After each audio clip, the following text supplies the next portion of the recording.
suis très heureuse de vous retrouver aujourd'hui pour vous montrer comment réaliser le point alvéole.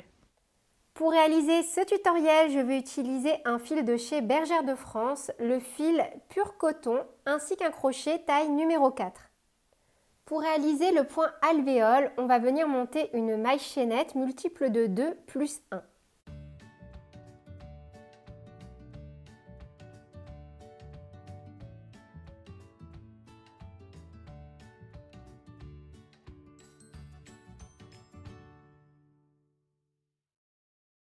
Une fois qu'on a réalisé une maille chaînette multiple de 2 plus 1, donc là pour ma part j'ai déjà fait 15 mailles en l'air, on vient faire une maille en l'air supplémentaire, on pique dans la deuxième maille à partir du crochet et on fait une maille serrée, une maille en l'air qui compte comme la première bride et on vient faire un rang complet de brides.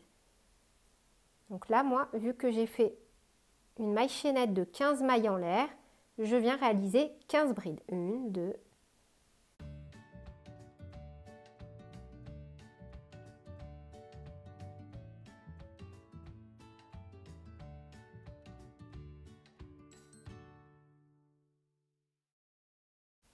15. Une maille en l'air, on tourne. Et pour tous les rangs pairs, donc là pour le rang numéro 2, on viendra à chaque fois réaliser des rangs complets de mailles serrées. Donc j'ai fait une maille en l'air, je pique dans les deux brins de la première bride et on réalise donc autant de mailles serrées que l'on a de brides.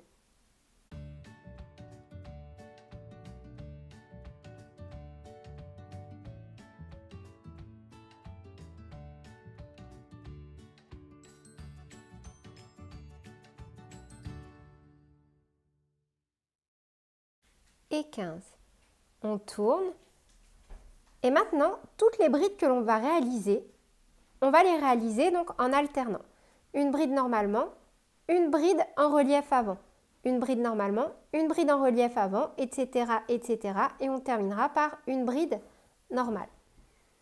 Donc, on commence, on pique directement dans les deux brins et on fait une maille serrée, une maille en l'air qui compte comme la première bride.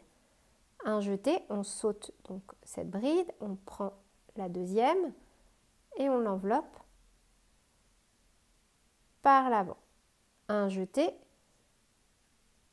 on vient travailler une bride normalement en piquant dans les deux brins. Un jeté, la bride suivante, on l'enveloppe par l'avant.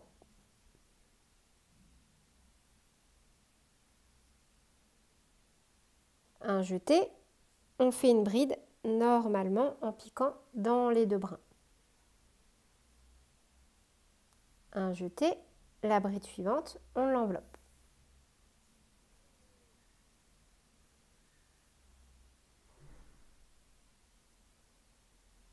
Puis une bride normalement.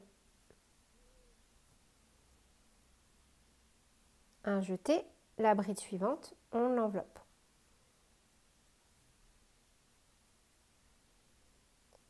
Un jeté, on pique dans les deux brins.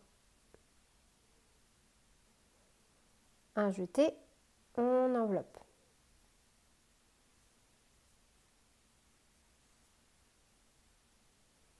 Un jeté, on pique dans les deux brins, donc du rang de mailles serrées.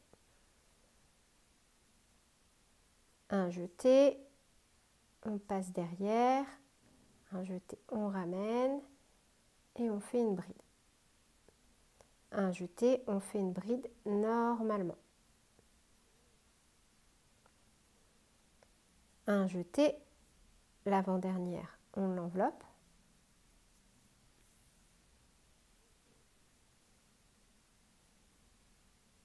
Un jeté et on fait pour terminer une bride normalement en piquant dans les deux brins du rang précédent de mailles serrées. Et on va répéter ça donc jusqu'à avoir la taille que l'on souhaite pour l'ouvrage que l'on réalise. Donc pour le rang numéro 4, c'est un rang pair, une maille en l'air, on fait un rang de mailles serrées. On ne fait que des mailles serrées.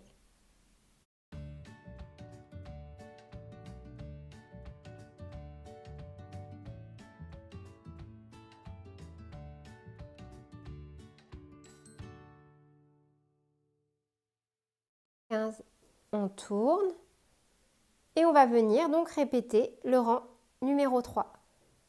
On commence par une maille serrée, une maille en l'air qui compte comme notre première bride. Et quand on a une bride en relief avant, on l'enveloppe par l'avant. Quand en dessous on a une bride normale, on vient piquer dans les 2 brins de la maille serrée du rang précédent et on fait une bride. Un jeté, de nouveau on a une bride enveloppée par l'avant, on la prend en relief avant. Un jeté, on a une bride normale, on vient piquer dans les 2 brins de la maille serrée. Un jeté, on vient envelopper notre bride.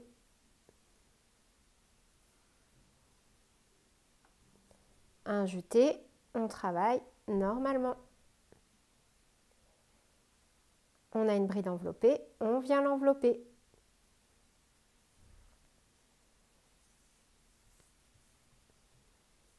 Un jeté, on travaille normalement. On a une bride enveloppée, on vient l'envelopper par l'avant. Un jeté, on fait une bride normalement. Une bride enveloppée, on vient l'envelopper. Un jeté, on a une bride normale, on pique normalement. On a une bride enveloppée, on vient l'envelopper. Et on termine toujours par une bride dans la dernière maille. Et on va donc répéter à chaque fois les rangs 2 et 3 jusqu'à avoir la hauteur que l'on souhaite. Et voilà, c'est tout pour ce tutoriel. À bientôt pour de nouvelles vidéos. Salut!